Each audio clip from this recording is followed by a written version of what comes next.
Welcome back, guys, to another Clash Royale video, and today I want to show off this giant 3 Musketeer combo that I came up with this morning. But before we go to any replays here, I want to take a quick moment to talk about something exciting. I was cruising through the Clash Royale Facebook page this morning, and underneath their most recent post talking about the next update where they're increasing the max level to 13, there is a post by somebody talking about wanting more chances to win a super magical chest, and the Clash Royale team actually responded to this comment by saying, okay, just wait for the next update. So it sounds like they will be increasing the drop rate for the super magical chests, which is pretty exciting because I don't know about you guys, but in the last 2 months or so, I've only found one super magical chest, and as a free-to-play player, finding one of those chests is probably one of the most exciting things in this game right now. So hearing that it's going to get buffed is pretty cool. But anyways, let's go ahead to some replays here, and then I want to finish off with a live battle for you all. So here we are with the first replay. We're facing a level 9 here. And take a look at my starting hand here, guys. Unfortunately, I don't have the Elixir Pump there. And that's one of the things with this deck, is your starting hand has a huge impact on the gameplay, because you can often get stuck with a ton of high Elixir cost cards in your starting hand. And you really want to try and get the Elixir Pump down early so you can get the Elixir flowing for later on the battle, because it is a high Elixir cost deck. But right here, he drops his Elixir Pump, so I'm going to go ahead and use my Baby Dragon to go over the river and start damaging it. Now watch this, guys. He sends in some goblins, but unfortunately my Crown Tower is only level 8, so it takes 3 hits to kill those goblins, which does make a huge difference versus being a level 9 Crown Tower and only taking 2 hits to kill them.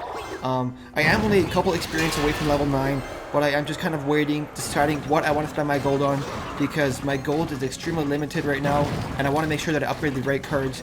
Now right here, I use the Barbarians on a counter push on the right hand side, and what I'm trying to do at this point is just kind of wait and see if he has a Fireball. The Barbarians are a great way to bait out Fireball if you're using a Musketeer deck, guys. So I threw in the Barbarians there, just kind of waited to see what his response was. He didn't use the Fireball, so I was kind of certain at that point that he didn't have the Fireball in his deck. Now watch this, guys. The Musketeer on the right hand side is doing some decent damage to that tower, but take a look at my hand here, guys. I have nothing really left to defend against this P.E.K.K.A push. So I'm going to go ahead and use that Giant to pull it back to the tower and distract it. Now that was kind of risky, because all it does is really allow him more time to build up Elixir, and he could have really supported that push with the P.E.K.K.A. But unfortunately, or fortunately for me, he didn't. He dropped the Elixir Pump down the middle. And I actually used the Baby Dragon to distract that Ice Wizard, and then used my Barbarians to take out that P.E.K.K.A. Now watch this, guys. He has the Hog Rider coming in on the right hand side, and I have nothing left to counter it, unfortunately. So I'm just going to go in for a push on the left hand side and just try and hopefully trade towers at this point. That's one of the things you kind of have to do with this deck sometimes, is you have to just give up a tower sometimes and go for the 3-crown victory, because it is a high Elixir cost card or deck, and it's kind of weak against the Hog cycle decks, just because they're able to cycle through their cards so quickly, and sometimes you can get stuck with some high Elixir cost cards. Now right here, guys, watch what I'm going to do. I'm going to do a split push here with the Giant, as well as some Musketeers on both sides of the, or both lanes, and he's going to use the arrows as well as the minion horde to take out the Musketeers on the right hand side. But take a look on the left hand lane, guys. That Giant is going to sneak past there and take out that tower, and I'm going to use those Barbarians on the right hand side to take out that Hog Rider before it even reaches my towers. So at this point in the battle, guys, there's 15 seconds left. I have a 1 crown lead so far. My tower is all the way down to 304 health, but luckily he doesn't have any direct damage spells, so it looks like it will be a victory for me. He drops the good luck there. I'm going to drop him with a good game. Let's go ahead to the next battle here, though, guys. So here we are, guys, with the next replay. We're actually facing a level 8 here who is using a spawner deck with the princess in it, which I'll be honest is fairly annoying, at least to me, because often that princess is protected, and a lot of people that I've been facing recently have princesses that are higher level than my arrows will kill, but fortunately this guy only has a level 1 princess, so my arrows will be able to take her out. So right here, he drops the Barbarian Hut right in the middle there. So I'm going to use the Baby Dragon to counter those barbs. And then he follows it up with an Elixir Pump in the corner there. So at this point in the battle, he's already spent 12 Elixir. So I know he's pretty low on Elixir, so I'm going to try and be aggressive here with the 3 Musketeers. Which sometimes, guys, being aggressive with the 3 Musketeers isn't a good idea, because you want to learn their deck and learn what kind of counters they have before you use those 3 Musketeers. But we are able to do a pretty decent amount of damage, even though he did use the Fireball. We were able to take care of that Barbarian Hut, as well as bring his Crown Tower all the way down to 1,000 health. So pretty good opening exchange right there. We do even have the Elixir lead, so that's pretty cool. Now right here we have the Elixir Pump in our hand, so I am going to go ahead and place that down right in the middle there, just to start getting some Elixir flowing. So right here, he drops down his Barbarian Hut. He's pretty low on Elixir. I want to wait, use the Baby Dragon to counter those barbs, and start setting up a push on the right-hand side here, guys. So there he goes with another Elixir Pump in the top left corner, which can be pretty painful later on the battle if your opponent can set up multiple pumps here. Now right here, he drops down his Princess. I'm going to go ahead and arrows that, do damage to the tower, damage to his Barbarian Hut, as well as take out the Princess. But it was only fortunate enough that the Princess was level 1, because like I said, I've been facing a ton of people whose princesses are higher level than my arrows will kill, which is kind of annoying, if I'll be honest with you guys. So right here, I'm going to use the Giant to distract all of that damage there, allowing my Crown Tower to take it out. And watch what I do right here, guys. I do a split push with the Musketeers, because I know that he does have the Fireball, and as soon as he uses the Fireball on that Crown Tower on the right-hand side, I want to make a super aggressive push with the Barbarians on the left-hand side. And watch this, guys. I am able to go in there with the Barbarians as well as one Musketeer and completely destroy that tower, because I knew he just spent his Fireball on that tower and wasted it.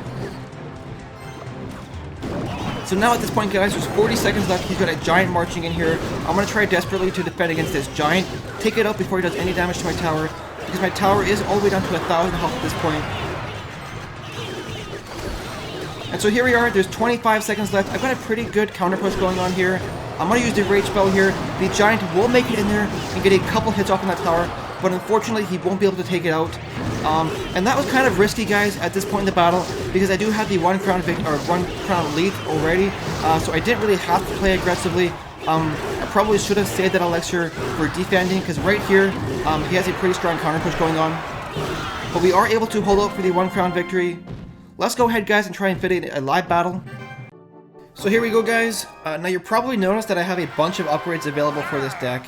I'm just kind of being conservative with my gold at this point, and just because it's really hard to get, so I want to make sure I upgrade the right cards. But we do have the Elixir Pumper in our starting hand, so I'm going to go ahead and place that down first. He has the Goblin Barrel, going to go ahead and arrows that. That's probably what he wanted, though. He probably wanted to bait out the arrows. So there you go. He says thanks, which is totally not rude. Then he's going to use this. I'm going to use the Skeletons to distract here for a little bit. And he's going to do some damage here.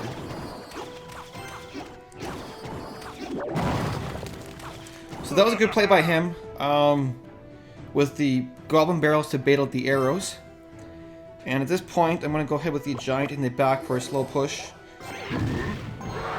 We might just go ahead and do a Musketeer push behind that Giant. He has the Bomb Tower. So I have to be careful and place my Musketeers far enough behind the Giant that they don't get hit by the Bomb Tower. So hopefully he doesn't have a Fireball here, because he'll get huge Elixir value for that Fireball. So he does. So that kind of sucks. We're going to Rage here just because, why not? YOLO. And they're going to go in there and do some damage. And hopefully follow up some more damage. We're going to arrows that.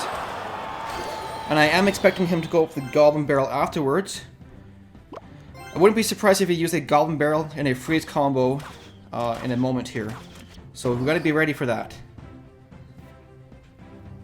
So we're going to use our Electric Pump right in the middle again. He's got the Hog Rider, going to go ahead. Oh, that's a pretty good combo. He's going to freeze right here too, probably. Watch it. Freeze incoming. No? No freeze? I was expecting a freeze there. And of course he's got that Bomb Tower up again. No, he uses the Fireball there, so that's pretty cool. So that means hopefully we can go in with the Giant Musketeer combo. I wonder if I can Rage here. Maybe that was a mistake. Yeah, that was most definitely a mistake. Oh well, live and learn. We're gonna go YOLO here with the Musketeers and the Dragon, just because. Why not? Why not? He wasted his Fireball. He's got the Freeze Spell though. Gonna arrows here quickly, and he probably has the Fireball up once again. Maybe not. So we might be able to do some damage here. Fireball on that, so we use the Barbs, which of course was a mistake because he has the Bomb Tower. So a huge mistake right there. I forgot for a moment that he had the Bomb Tower in his deck. Oh well. Get the pump down once again. Going to throw the Baby Dragon behind our tower here. And I'm going to go in for a Musketeer push once again. Right here. Skeletons to distract. He drops the Freeze Spell. So he might be low on Elixir. We're going to do the Giant here. He drops the fireball, but hopefully with that giant protecting, you can get some damage done there. Come on, go, go, go. Go, go, go. I don't know why I threw those arrows there. Huge mistake. Probably gonna lose because of this. Yeah, I'm gonna lose right here. I can guarantee it almost. Musketeers, come on, Musketeers. Yes, Skeleton's distracted. Wasted of a freeze. Let's see, he's gonna fireball here. He throw the barbarians up front. Does he have his bomb tower up again? Rage just because. All I need is a couple hits on that tower. Come on, come on, come on. There we go. Get the 1 crown victory. Anyways, guys, I hope you enjoyed the video. If you did, don't forget to like and subscribe. He is not too happy about that win, which is pretty funny. Anyways, guys, thank you so much for watching, and we'll see you in the next video.